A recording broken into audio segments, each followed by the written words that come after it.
there, welcome to my channel. I'm Chase Hunter, real estate investor and developer. Thanks so much for stopping by my channel. Before we get started, I wanted to let you know that I do read all of your questions and your comments, and I do respond. Sometimes you have to give me a little bit of time though, but I do see them all. And I do know that you guys like the land bank videos and anything regarding the Detroit Land Bank. So I see that as well. And you want to know more about the process and contractors and all the things.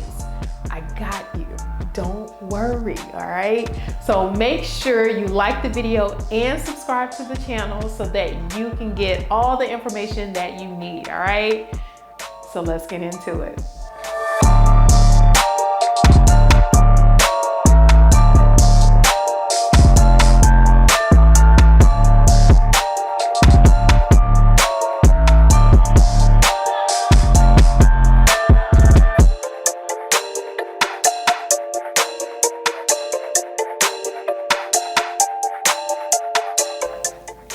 So I sold my first property. Yes, the very first property, which happens to be a Detroit Land Bank property. Okay, technically I still own it, but let me tell you how I sold it. So as you know, once you get out of compliance with the Detroit Land Bank, and they have released their interest, meaning they have said you're all good, they've come out, they've inspected the property, and they said you're good to go, we are releasing all the interest, the deed is now yours. You start paying taxes and all that jazz because it is yours, all right? So you can do what you want with it at this time. You can keep it, you can sell it, you can do whatever you want to do. Just don't burn it down. I don't know why I felt like I had to say that, but don't do that, all right?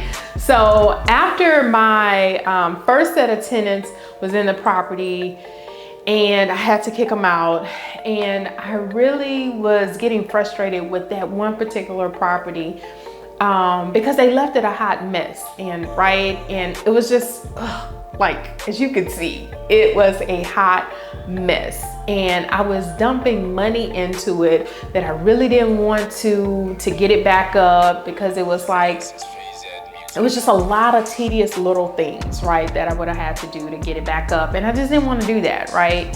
And I know what you're thinking. Yes, Chase, but you have to do that. That's what people do, right? Yes, it comes along with the territory, but this was a little much, right? It was a lot, right? And the thing with this is I still wanted to get the monthly payments from it, but I didn't want to be a landlord for that property.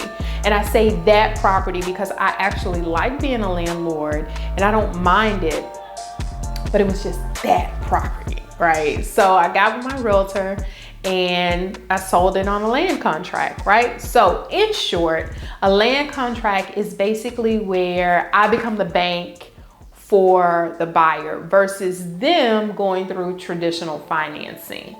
And they pay me instead of the bank, and I hold the deed until all the payments are made, and then I release it, the deed, and it's 100% theirs, right? Now, in the meantime, they are 100% responsible for the property, the maintenance, the taxes, and all that, right?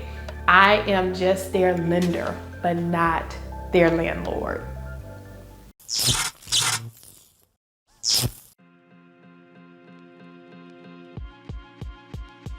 Hey there, future real estate investor. Yes, you. Are you tired of sitting on the fence and on the sideline and want to know just a little bit more of how real estate can forever change your life by creating financial freedom as it has for me? Well, here's your chance. I want to introduce my A to Z monthly mentorship program. Starting in January, I will show you how to invest, where to invest, and even how to fund the investment. We will have weekly live Q&As, guest speakers that are in different areas of real estate like mobile homes, tax liens, international investing, and multifamily properties so that you can understand the type of options that you have as a real estate investor. Enrollment is open now and will only be open once a year for a few days. So if you want to understand your buying power, now is the best time for investors to get in the game. Click the link below to get on our wait list to join our next cohort. I can't wait to work with you.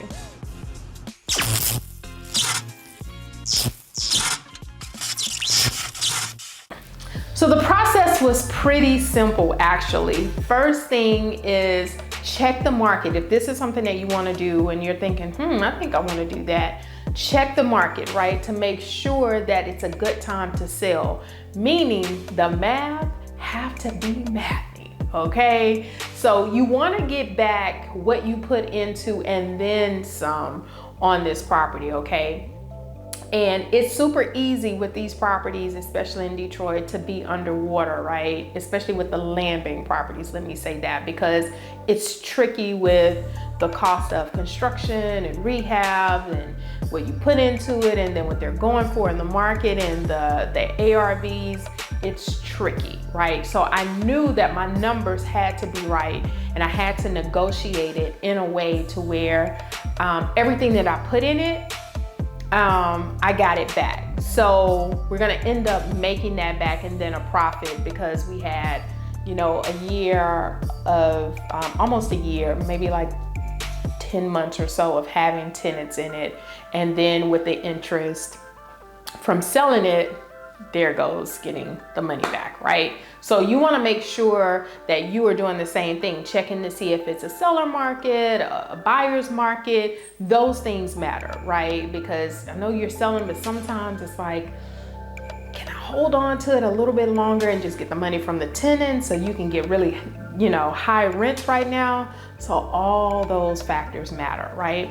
So the next thing is find a good realtor. Call me, I got you. Next, decide how you want to put your property up for sale. You want to do seller financing, or do you want to have the buyer go through a lender? You want to do all those things. Negotiate good terms. I cannot express this enough. If it doesn't feel good and it's not really what you want to do, you have to negotiate at that time what you will and what you won't do in regards to the property, meaning fixing it up and the repairs that you're going to put into it, if you're going to do it as is. All of that matters, right? And you need to think about that ahead of time. And that's it, all right? Sit back and collect your check, basically. So remember, I went this route because I wanted the monthly income without the headache of the property, and it was the smartest thing at the time for me to do. So not saying that that's what you should do, but I'm saying if you do have a Detroit land bank property and you are living in another property and you're running across some of these issues, this is an out, or this is a way out, all right? This is an exit strategy. So let me know down in the comments if that's a strategy that you knew of or that you would like to incorporate into your investing strategy. Until next time, you see me in the next video.